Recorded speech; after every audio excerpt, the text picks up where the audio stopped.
be really, really fun, okay? We've got a lot to talk about. I'm sure you guys know that already if you haven't been paying attention to the main Twitter feeds and things about tournaments. I've got some really important people here today. I've got CloudFuel I want to talk to. I've got Dandro, who's going to be a part of this conversation. You guys probably know who Dandro is. Dandro's another caster.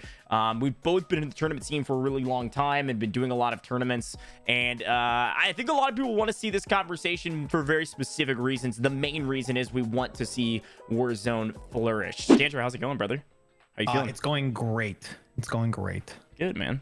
Yeah, well, I while we wait on Cloud to get everything situated or get back to their setup or anything like that, I wanted to kind of frame this conversation because there's a lot I wanted to talk about today, and then everything kind of shifted around and changed as I saw replies on Twitter, and we were kind of setting up this conversation of what Warzone tournament should look like, and maybe can look like in terms of trying to make them as competitive as possible. And of course, you and I have been in the tournament scene for a long time, but also we've been kind of in the nitty gritty of like the admin side as well, and understanding how like difficult that can be to make some of those decisions, right?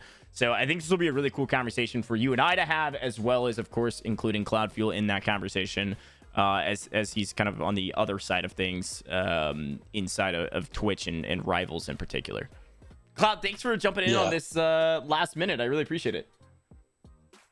Yeah, no problem. I really appreciate you guys giving me an opportunity to kind of share my thoughts. Trying to do so on Twitter is not easy. Yes, so definitely appreciate it. No, 100%. Yeah, I wanted to kind of just start with, I know it's kind of been a Warzone tourney landscape in particular. It's been a kind of tumultuous landscape.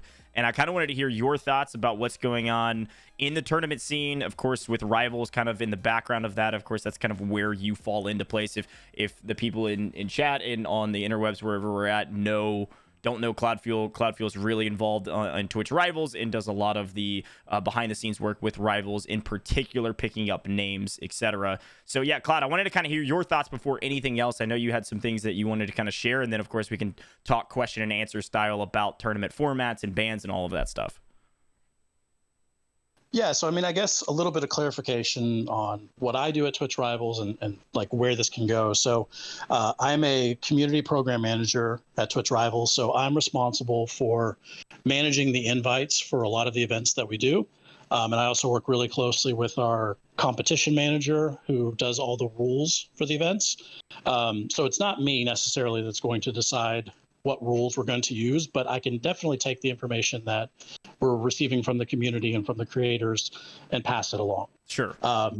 Now, between the last event that we ran, which I believe it was, August 25th, somewhere around that time frame, and today, we haven't really received a lot of feedback about bans and things of that nature. I'm definitely familiar with other events that are out there.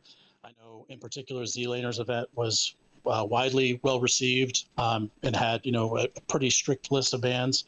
And we look at those sort of things when we're considering what we're going to do for our events. But at the same time, we try to base a lot of our decision making directly from the creators. Like Twitch Rivals is all about creator versus creator competition. We want to make sure we're doing what's best for the collective. And so while we do sometimes see feedback from a handful of people and we look at that, we don't necessarily jump immediately into making changes.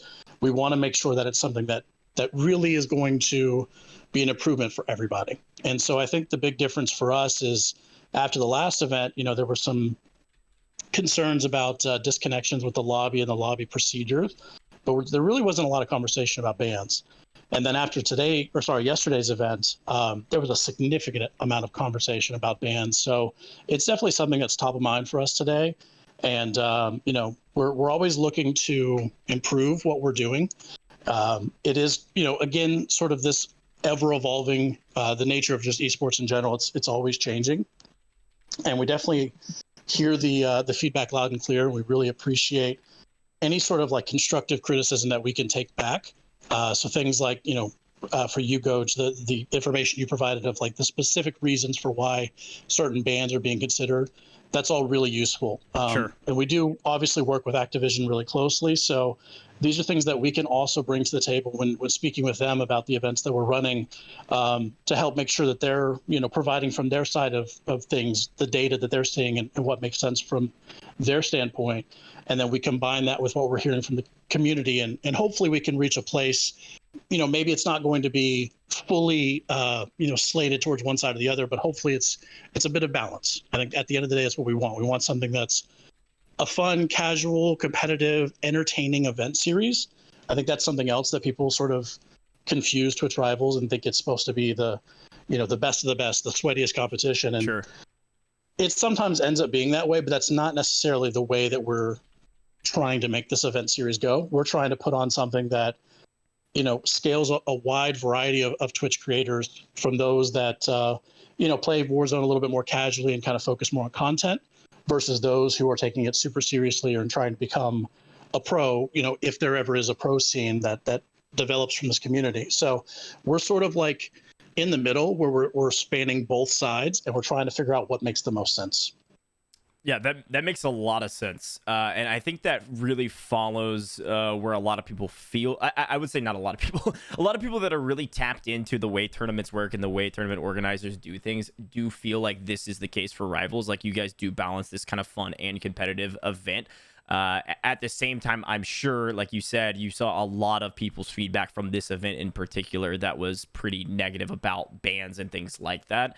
And although, of course, like a casual and competitive experience at the same time is really difficult to balance, I think the bans over the last it really has been 30 days, which is actually the crazy part about this whole Warzone tournament scene that I know Dandro could talk way more about as well, is like these things, the kind of tournament meta changes so dramatically quickly that it makes sense that somebody as big as like Twitch Rivals isn't moving as fast or necessarily adopting every single rule that comes into place from all of these different events. Z-Laners Tourney is a great example in particular. But I would say, like, there is a agreed upon, like, hey, this is certainly what everyone wants. I would say up to like the 95 percentile in terms of those small bands that we mentioned. I mean, I talked about the Karn 88, I talked about the Swiss, we talked about stuns, and that's really just trying to cater towards a more fun and competitive experience, which is what most people want as well. The issue comes, and Dandro, this is kind of a good point to bring you in on, is like the issue comes because you've played on or casted and done admin stuff and even played in tournaments, as have I, where we're trying to go between a bunch of different tournament rule sets. Yep. And I think the not unfortunate, but one of the main things that we see is that from a main broadcast standpoint, Twitch Rivals is the pinnacle. There is no main broadcast out there in any tournament really ever. I mean, anything from a World Series of Warzone all the way down to, a Z-Laners event, we're not seeing main broadcast numbers that are near as similar as Twitch Rivals. I mean, you guys were somewhere in the 6,000 to 7,000 range on the main broadcast, which is basically unheard of for every other tournament. And there's a lot of reasons that go into that.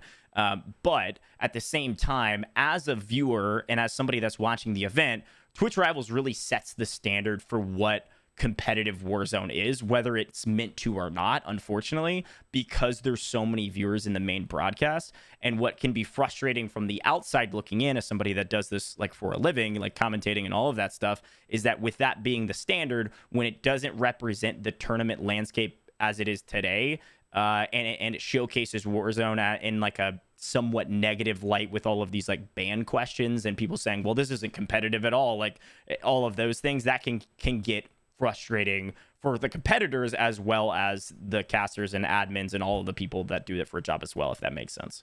Yeah, no, that absolutely makes sense. And that's actually really insightful feedback to hear, because I can see where you're coming from, and I can see where the community is coming from as well. I think we try to position Twitch Rivals in a way that is not overstepping what already exists, because again, we're running events in a variety of different games. Like today we have a Minecraft event. Next week, or 2 weeks from now, we're going to have an Apex event.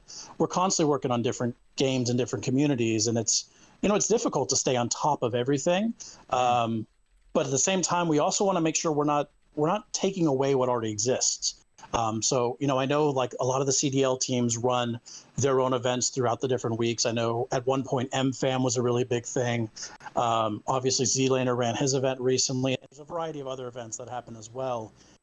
trying to take those over. We're not trying to be those events. We're trying to do our own thing. We're trying to find our own lane, and really we're trying to create something that's different, unique, and sort of adjacent to what already exists. So the way we've always sort of pitched Twitch Rivals is more of, you know, that kind of casual, competitive, entertainment focused event, because I mean, let's be real. People that stream on Twitch, they have a lot of different paths they go down. Some people are more content creator focused. Some people are more variety stream focused. Some people are pros and they're trying to be the best of the best. All of them live on Twitch. And, you know, as Twitch, we want to make sure that we're trying to encompass all of that to the best of our ability. So I can see where there is some confusion as to what Twitch Rivals is supposed to be. Sure. And especially like if you know, what you're saying is that we're pulling the numbers for the main broadcast. And admittedly, like we look at those numbers, but we also look at the total. So for us, it's more about like, what is the overall footprint, so to speak, of Twitch Rivals in the grand scheme of all of the communities we're working on. So when looking at something like our Warzone events, we're looking at all of the different competitors, all of the commentators, the co-streamers, like the entirety of it. So seeing that, you know, the main channel's at 6-7K, like that's great, but that's just one piece of the overall puzzle. But to your point about, you know, how things have changed so much in the last 30 days, I mean, I think that's really what took me by surprise. And admittedly, you know, I was messaging people at 1 a.m. this morning when I was, you know, maybe not at my fullest. So maybe my responses weren't the best that they could have been. But yeah, it just really surprised me to see really in the span of a month, us go from, you know, the focus being more about, all right, let's make sure we don't have any hackers or cheaters. Sure. Let's make sure that, you know, our disconnects and like, let's get the lobby procedure really tight so we don't have those issues, to, you know, just a laundry list of bans. And I can see where that happens. Like, you know, somebody decides to run an experimental event, it works really well, then somebody else adopts it. And in the course of 3 or 4 weeks, that's, you know, 10 to 20 different events that have happened. So I get it. I think for us, the way that we do things, we have to operate much further ahead because we have so many events coming up. So realistically, this Warzone event that took place yesterday, we started planning this before the last one was done. So it makes it really difficult for us to be as agile as some of the other community events. And you know, there are pros and cons to that. The pro is that we're able to run more events for more games and communities, but the con is that we're not as fast as other communities. And I think that's something, you know, that we're trying to get better about. But at the same time, I think there is a world where we can utilize these learnings. And even though we're going to be a little bit behind, I think we can take what's been refined, because I think we can all agree that where things were a month ago compared to where things are today, there's been significant improvement, and like this has evolved over time. So if we had taken whatever rule sets were in place a month ago and ran them again today, which we did basically, we can see that, okay, clearly this is not where things need to be. So now we're adopting what feedback we've received over the course of, you know, the past 24 hours, but that really is feedback that's built up over the past month. So the hope is that we can take this,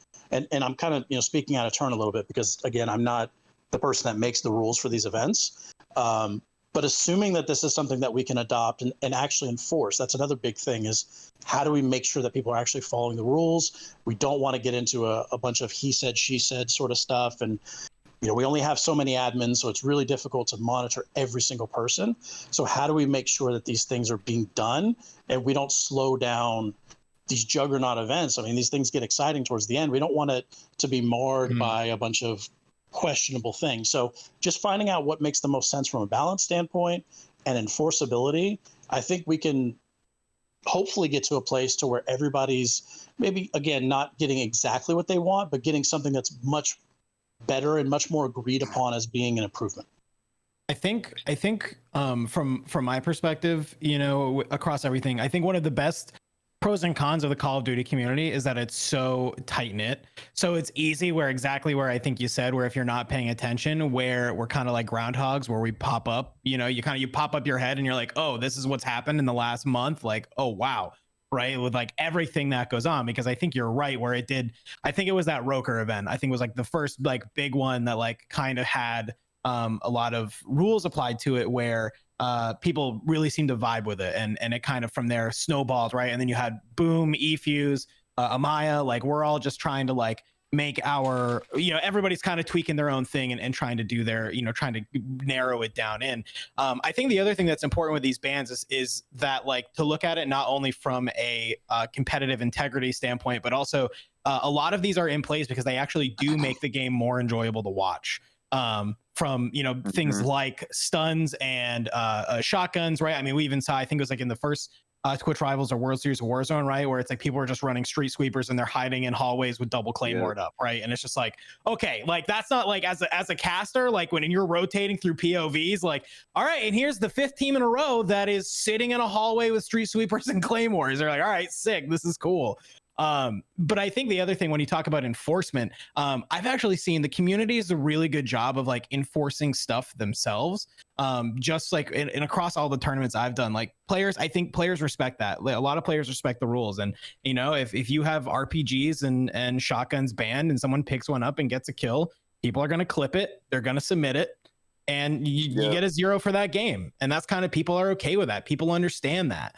And I think when it comes down to enforcement, like you can put a little bit of onus on the players a little bit and it'll work out, I think, really, really well. It's an interesting conversation to have about how to adopt and like enforce the rules though as well, because like, I mean, Dandro and I, we've seen this, and Doug as well. Like we've seen this in a lot of tournaments where people will do something that is against the rules, and then there will be this kind of like mini little uproar that'll happen. People will submit it, like Dandro said, and then somebody will dispute it, and then the admins will have to make a call. So certainly it can and does get a little messy occasionally.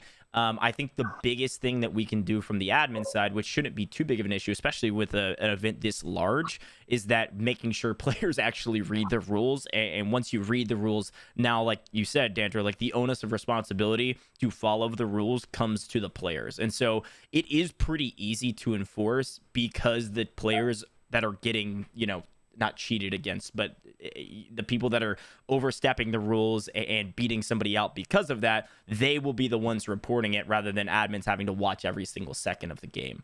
In every tournament that we've been able to watch or cast or see or whatever, the main question mark has always been how hard is that penalty, whether it's you take away just that player's kills or you take away all of the team's kills. Like those are things that admins can make the decisions on, and of course like any tourney consultant can help with that. But certainly I understand from the admin side how that's kind of hard to make the step into that.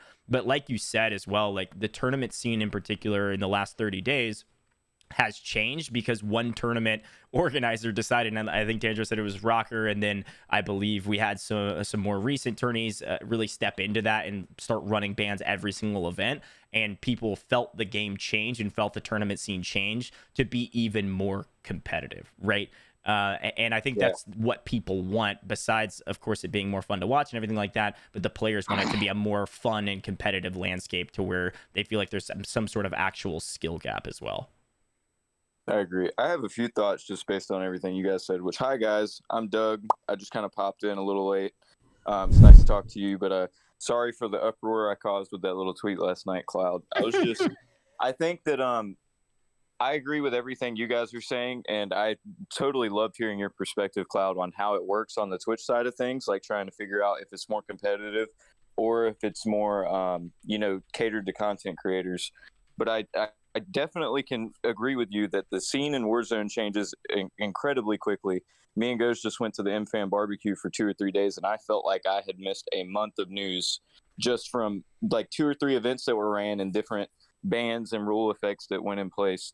But my biggest concern is I think that a lot of the brunt of previous tournaments, like you said, that all this feedback you're getting is kind of a culmination of the past month.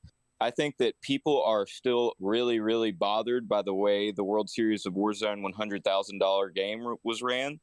And when it comes to me and the way that I like to try to let you guys and any other tournament admins or anybody know about bans or ways to make the game more healthy for the competitive aspect is because right now Warzone competitive is a joke to anybody who plays professional games.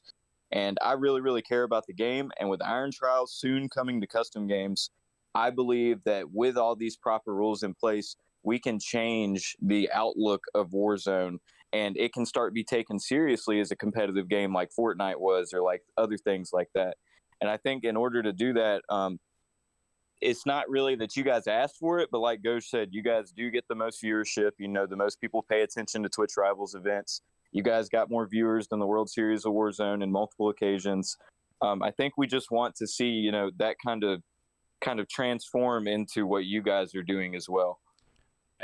Yeah, and I want to be really clear about something too, in terms of viewership numbers. Main broadcast is certainly not everything. I mean, like you said, Cloud, you kind of look at the overall landscape of viewership and how many viewers people's streams are bringing in, and like for instance, the Z-Laners event. Like I've got some of the stats pulled up on screen. Like they had 227,000 peak viewers, and of course that is primarily because of Tim the Tabman and Dr. Disrespect playing in those events, and both being extremely hyped up at the moment with the transitions that happened, etc. But still, the viewership for that event was absolutely insane on individual streamers' events, whereas the main broadcast didn't bring in that many viewers, especially not compared to what Rivals brings in. But the main reason for that, and I think this is one of the most important points about this whole tournament landscape, is that what Rivals is able to do that no one else is able to do is they're able to bring in people that want to just watch the event and are not necessarily worried about what one specific streamer's doing. And so the main broadcast of Twitch Rivals brings in all of these casual players or casual just people that want to watch some entertainment, and they watch the main broadcast of Rivals, whether it's, hey, we come from a different game, I'm an Overwatch player, but I want to watch Twitch Rivals of Warzone, or maybe I'm a CDL player and I'm watching Twitch Rivals of Warzone to see what's going on. Because in the main broadcast of these regular tournaments, the only people in the main broadcast for the most part are people that want to see the leaderboard and people that are coming over from individual streams occasionally from like, hey, this is my favorite streamer, Iceman Isaac, he's the best, but I'm going to come to the main broadcast for a second to see what the leaderboard's doing, see who the casters are, etc. On your broadcast, and you are 1 in a million with this, you bring in 6-7K viewers of people that want to watch the event, and those really casual people are the people that are defining whether or not Warzone can or should be a competitive esport. And so your numbers that do so well, seeing an event that theoretically isn't showing the highest level of competitiveness, or and at the very least not showing a fun competitive environment to watch, that overall hurts the tournament landscape to some degree, if that makes sense. You said that way better than I could have. That was what I was trying to get across. And I had one question, Cloud, and it kind of, after I put that tweet out yesterday, a lot of people were responding different reasons why there are no bans. Currently in the CDL, they actually do not call them bans. They're called GAs, Gentlemen's Agreements, because I don't know the exact reasoning, but people postulate that it could be because Activision doesn't want to outright ban anything in their game because it makes them look bad and like they're putting out an unbalanced product that they know. But have you guys ever tried to ban something and then them be like no, or is this something you guys haven't tried yet? That's honestly something I don't know the answer to. Again, I don't really do the rules for the competition, so I don't know. I would imagine that that's not something that we do, though. Thinking about all the other events that we've run, I don't really know of any that we've instituted a specific rule. I think the closest might be like Minecraft. We've instituted like specific settings that have to be used, but aside from that, we don't really do that sort of thing. So I think this would be a first for us. And I really can't speak to what Activision's preference is there. I would imagine, just having been in this industry for a few years now, yeah, I don't imagine it's the sort of thing that any developer would be thrilled to say that, there's bans involved or whatever. But I think there's conversations to be had. I think the important thing is that we're having these conversations. The one thing I would sort of implore the community to do is just to make sure that the criticism that's being presented is being done so from a place of like trying to evolve and improve. And I think you guys have done a really great job. I actually really appreciated the tweet, the call out that came through last night, because this is how we get better, right? If no one says anything, if people just stay frustrated, that's no good for anybody. We want to make improvements, but we also have to, we have to be smart about it. We have to make sure that it makes the most sense for what we're trying to do as Twitch Rivals. We have to make sure it makes sense for the wide variety of players that we have from various different skill sets and backgrounds. We have to make sure that it's entertaining for the viewers, and we have to make sure that it follows, whatever sort of guidelines that the developers we're working with have sort of instituted. So, there's a lot of different things that a lot of check boxes we have to sort of achieve. That's not to say that it can't be done, but there is a process for it, and I think it starts with conversations like today. Sure. I also think I think a lot of the sort of backlash sometimes admittedly comes because I think sometimes it's a little bit jarring, right? You got these people who they're playing 3 or 4 tournaments a week, they all have similar rule sets, and then they go to a Twitch Rivals where it's like, hey, now why is this so different from everything else that's there? And admittedly, I think that's maybe kind of their fault, because one thing that we always say kind of with our team is that, like, you don't like the rule set, don't play. Like, there's also an option too, right? Like, if you don't like these rules, like, okay, like, yes, maybe there's an onus on the TO to be able to have a rule set that's the most competitive, but also at the same time, like, they're not obligated as well. So, like, if you don't want to play that rule set because you already can look at it and you know what's going to happen, you say this isn't going to be fun, you do have the option to not play. So I think sometimes for some of the Warzone community is just exactly that it is jarring, I think, sometimes for them to just see like the massive difference that is there. And I think sometimes it's a little bit wrongly like outraged that is just kind of use like that there. as a way to like pass judgment off on Twitch for not paying it. I mean, you guys already know, like, we're not going to get into that conversation about how the public treats Twitch, but when it comes to the actual Rivals tournament, everything Dandro is saying is correct. It's because all these tournament players that are the big enough streamers to get invited as captains and stuff go from playing all these super rule-specific tournaments to one with none, and then they don't know the flip side of the coin. Like, we got the flip side of the coin today, Cloud. We got to hear all about the Minecraft tournaments, the Apex tournaments, that you guys haven't ran a Warzone tournament in 30 plus days, and the last one you ran was with the same rule set and no problems. It's just that a lot of them don't think about that aspect of it, and that's because they're so busy playing tournaments every week that they expect you to think of that aspect of it, like, stop doing what you're worrying about and think about all that we're doing to push through. But these conversations are 100% the way that we help things move forward. And I just want to say that moving forward is probably going to get even more complicated with them adding iron trials. It's going to be a big meta shift for Warzone tournaments. Sure. I don't think that we're going to see a lot of competitors want to run anything but that, which means we're also going to see a whole new list of proper agreed upon generalized bans, et cetera, et cetera, et cetera. So it's going to be a lot to pay attention to. But I mean, me, Gojj, Dandro, anybody, I'm willing to help and send you over lists of like what's going on if that helps out.